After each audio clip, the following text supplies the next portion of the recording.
कर सब अक्सर लोग जो हैं वो कमीज के ऊपर पढ़ाई करके चेक करते हैं कि इस पर जादू है या नहीं है जिसकी कमीज है।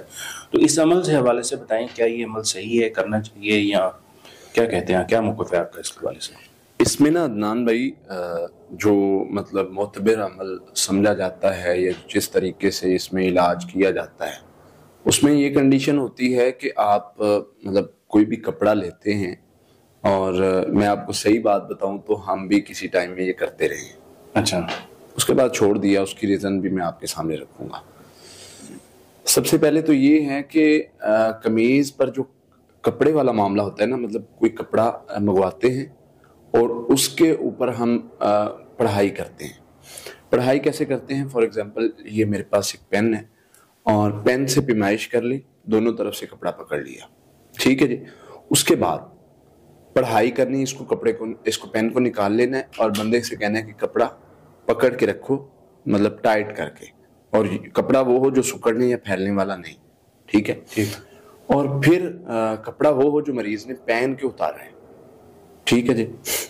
और उसमें यानी पढ़ाई करनी, पढ़ाई करने के बाद फिर दोबारा से पैमाइश करनी है। अच्छा, पैमाइश के दौरान या तो ये कपड़ा है पकड़ा हुआ है दोनों तरफ से, और इस तरफ से जो कपड़ा है जब इधर से साथ लगा करेंगे या तो इतना बढ़ जाएगा, ठीक है, ये छोटा हो जाएगा, या फिर इतना छोटा हो जाएगा, ठीक है। अब इसको समझा जाता था, मतलब इस तजर्बे में इस चीज को जो कम होता है उसको जादू कहते हैं, जो बढ़ता है उसको जिन्नात का मसाला कहते हैं। अच्छा। ये तजर्बा था, इसको हम कोई फतवा या कुछ इस तरह से तो नहीं लगा सकते, लेकिन ये है कि इससे ना मतलब बाज लोग तो इसका मजाक उड़ाते देखे गए हैं, लेकिन मैं करता किस लिए था, क्योंकि ये तजर्बा था। अच्छा। और तजर्बा तकरीबन 90% इसका रिजल्ट बिल्कुल सही निकलता था। अच्छा। लेकिन जो 10% डाउट था ना, उसमें मिस्टेक आ जाती थी। अच्छा, इसलिए आपने छोड़ा? एक तो मैंने इसलिए छोड़ा, अच्छा, एक वजह ये थी। एक वजह ये थी। दूसरा, ये कुछ सुन्नत के ज्यादा करीब नहीं था। चूंकि जादूगर कपड़े का इस्तेमाल करते हैं तो हम भी कपड़े का इस्तेमाल करेंगे, तो ये ना हो कि उनका तरीका शामिल हो जाए, मुशाबत है, मुशाबत। तो इसलिए तीसरी चीज ये है कि इसमें हम ना वो मतलब ये होता था कि अक्सर शैतान हमें धोखा दे देते थे। अच्छा। तो इन सारी वजूहात को देखते हुए मैंने ये सोचा कि हम वो काम ही क्यों करें जिसकी वजह से हमें डाउट पड़े, यार पता नहीं है या नहीं है। मैं आपको मतलब जादू हो और मैं कहूं जी कुछ नहीं है, जाए, ठीक है, आप कुछ ना समझ के कुछ भी ना करें और मसला आन पकड़े आप। सही बात है, ठीक है।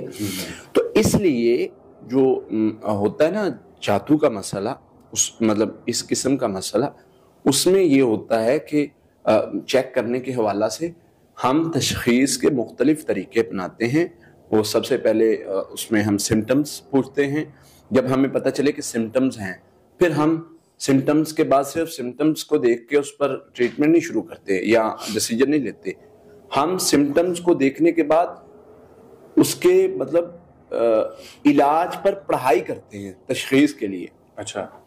डायग्नोज करते हैं कि कौन सी रीजन है, क्या प्रॉब्लम है, कहाँ पर मसला है, फिर उसको उस तरतीब से इलाज में चलाते हैं। फिर जब हमें दोनों चीजें मैच कर रही, अच्छा, फिर हम डिसीजन लेते हैं कि है या नहीं। फॉर एग्जाम्पल, एक बंदे पर पढ़ाई कर रहे हैं, पढ़ाई से अब जो हम सिम्टम्स, पढ़ाई से मतलब सिम्टम्स जो क्रिएट होते हैं, मतलब अलामात बनती हैं, वो पढ़ाई करने के बाद अलामात बन रही हैं, लेकिन जो वैसे जादू जिन्नात के सिम्टम्स हैं वो मैच नहीं कर रहे। अच्छा। फॉर एग्जाम्पल कि एक मरीज सिम्टम्स कुछ और बता रहा है, लेकिन पढ़ाई में जो अलामात जाहिर हो रही है वो कुछ और हो रही है, तो वो मैच नहीं कर रहे, तो समथिंग रॉन्ग, कहीं ना कहीं मसला है। या मरीज गलत बयानी कर रहा है, या फिर ये है कि वो मतलब मरीज को वो कंडीशन ही नहीं हो रही जो फीलिंग्स वो बयान कर रहा है रुकिया के दौरान, दम के दौरान। तो ये खैर मुआलिज को समझना पड़ता है सारी चीजें। बहरहाल कपड़े के हवाले से ये है कि हम जो कपड़े से चेक करते हैं ये उनका तजर्बा है, हम उसको गलत नहीं कह सकते। हम उसको ये नहीं कह सकते कि भाई तुम ये जादूगर हो या कुछ इस तरह से धोखा दे रहे हो वगैरह वगैरह। लेकिन ये है कि इसमें बहुत ज्यादा चांसेस हैं मुआलिज के खुद धोखा खाने के। शयातीन धोखा दे सकते हैं, मिस्टेक मरीज से हो सकती है। एक मरीज है, उसको कुछ भी नहीं है, उसका वो हाथ हिल गया तो आपने उसको जादू डिक्लेयर कर दिया है, उसको जिन्नात का मसला डिक्लेयर कर दिया। तो ये थोड़ा सा इसमें ना बेहतरी करने की जरूरत है अपने आप को। मुआलिज सही वो होता है जो फैसला सारी चीजों को देख के ले और फिर उसके बाद उसको मतलब एक्सेप्ट करे। गलती मुझे फील हुई, मैंने एक्सेप्ट किया, मैंने छोड़ दिया उसको।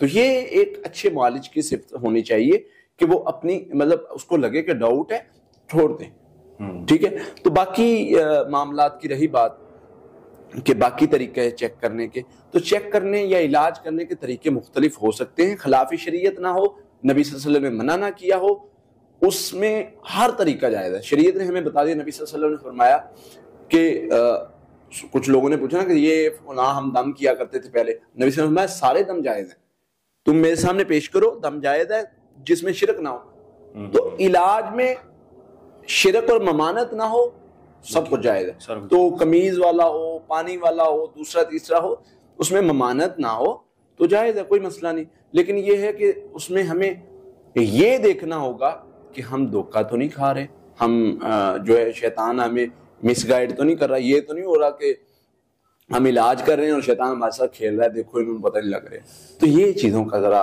ख्याल रखना चाहिए। बाकी कमीज से इलाज चेक करना ना किया जाए तो बेहतर है, ना किया जाए, क्योंकि कमीज से बहुत ज़्यादा 50% मुआलिज तो भूलते ही भूलते हैं, कन्फर्म बात है।